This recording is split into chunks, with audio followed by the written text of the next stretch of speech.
কিছুদিন ধৰি হোৱা নেৰানেপেৰা বৰষুণৰ পাছত ব্ৰহ্মপুত্ৰ নদী, পাঁচনৈ আৰু ধনশিৰি নদীৰ পানীয়ে ওৰাং ৰাষ্ট্ৰীয় উদ্যানৰ যথেষ্ট অঞ্চল বুৰাই পেলাইছে। যথেষ্ট কেইটা যি বন শিবিৰ আছে সেই বন শিবিৰসমূহো ইতিমধ্যে পানীৰ তলত গৈছে। কিছু কিছু অংশত পানী কমিছে যদিও বহুত অংশত বৰ্তমানো পানী আছে। কেমেৰামেন ধৰ্মক মই অনুৰোধ জনাইছোঁ পৰিৱেশটো দেখুৱাব। এই সমগ্ৰ পৰিৱেশটো দেখুৱাইছোঁ আমি। এয়া পানী ইয়াতে জমা হৈ আছে আৰু ওচৰতে এটা কেম্প আছে। আমি কেম্পটো দেখুৱাবৰ কাৰণে চেষ্টা কৰিছোঁ। ইয়াতে আছে ৰৌমাৰী কেম্পটো আৰু এই ৰৌমাৰী কেম্পতো কিছুদিন পূৰ্বলৈকে পানী আছিলে।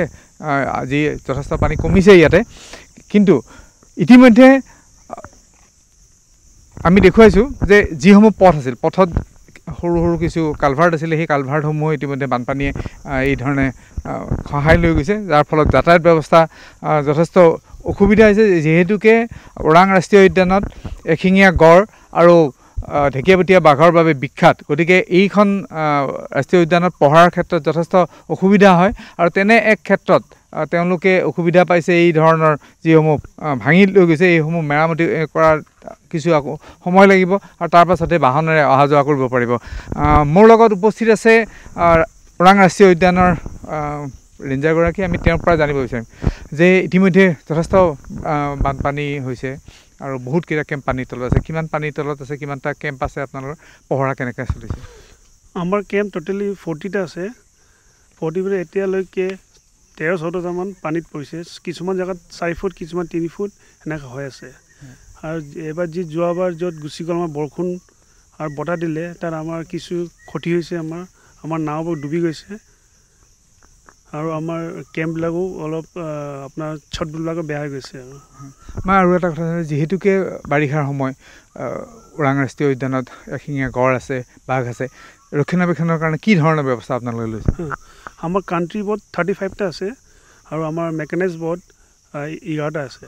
11টাত 5টা মেকানাইজ বোৰ্ড আমাৰ মানুহ থাকে, কেম্প হৈ থাকে আৰু ইমাৰ্জেঞ্চিৰ কাৰণে আমাৰ স্পীড বোৰ্ড 24/7 ৰেডি হৈ থাকে আমাৰ। চ' আমাৰ যেতিয়া পানী বাঢ়িব, আমাৰ গাড়ীটো নচলিব, তেতিয়া আমাৰ 35 বোৰ্ড আছে, সেইটাদি আমাৰ পেট্ৰলিং কৰা যায়। পথৰো যথেষ্ট ক্ষতি হৈছে, ফটো বেয়া হৈছে। আপুনি দেখাই পাইছে আমাৰ কিছুমান কালভাৰ্টত যি আছে সেইবিলাকৰ আমাৰ ক্ষয় গৈছে আমাৰ। আমি এইটো কথাও জানিব বিচাৰিম যে এই সময়ত জীৱ জন্তুসমূহ ক'ত কেনেকৈ থাকে, ওখ স্থান আছে নাই? আছে, আমাৰ মানে নেচাৰেলি দিয়া। আমাৰ যোনটো নৰ্থ চাইড আমাৰ ওৰাঙৰ সেইটো আপাৰ চাইড আছে আৰু ব্ৰহ্মপুত্ৰ চাইড আমাৰ চাউথ হয়। যেতিয়া পানী বাঢ়ে তেতিয়া যিমান জন্তু চব আমাৰ নৰ্থ চাইড মুভমেণ্ট কৰে, য'ত মানে হাই হিল আছে।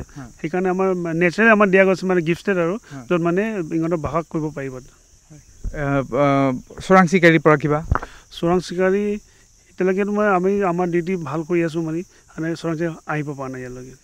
হয়, এয়া হৈছে ওৰাং ৰাষ্ট্ৰীয় উদ্যানৰ আমি পৰিৱেশৰ বিষয়ে আপোনালোকক জনাব চেষ্টা কৰিছোঁ যে ওৰাং ৰাষ্ট্ৰীয় উদ্যানখন যথেষ্ট এখন গুৰুত্বপূৰ্ণ, অসমৰ যি ব্ৰহ্মপুত্ৰ উত্তৰ পাৰৰ এখন গুৰুত্বপূৰ্ণ আচলতে ৰাষ্ট্ৰীয় উদ্যান আৰু এই ৰাষ্ট্ৰীয় উদ্যানখনত যথেষ্ট সংখ্যক বাঘ, হৰিণ আছে। প্ৰায় 28টাকৈ ইয়াতে বাঘ আছে আৰু সেই হিচাপে গড়ৰ সংখ্যাও প্ৰায় 128টা আছে। গতিকে এনে এক পৰিৱেশত এই যিখন ৰাষ্ট্ৰীয় উদ্যান আছে, ইয়াত যি বানপানী, সেই বানপানীৰ প্ৰভাৱ পৰে। কিন্তু বানপানীৰ প্ৰভাৱ পৰিলে এটা অংশ যিহেতুকে ওখ অংশ আছে, সেই ওখ অংশৰ কাৰণে জীৱ জন্তুৰ বিশেষ ক্ষতি নহয় বুলি তেওঁলোকে প্ৰকাশ কৰিছে আৰু তেওঁলোকৰ যথেষ্ট কাণ্ট্ৰি বোৰ্ড আছে আৰু তাৰ পৰা পহৰা দি থকাৰ কথাও তেওঁলোকে প্ৰকাশ কৰিছে।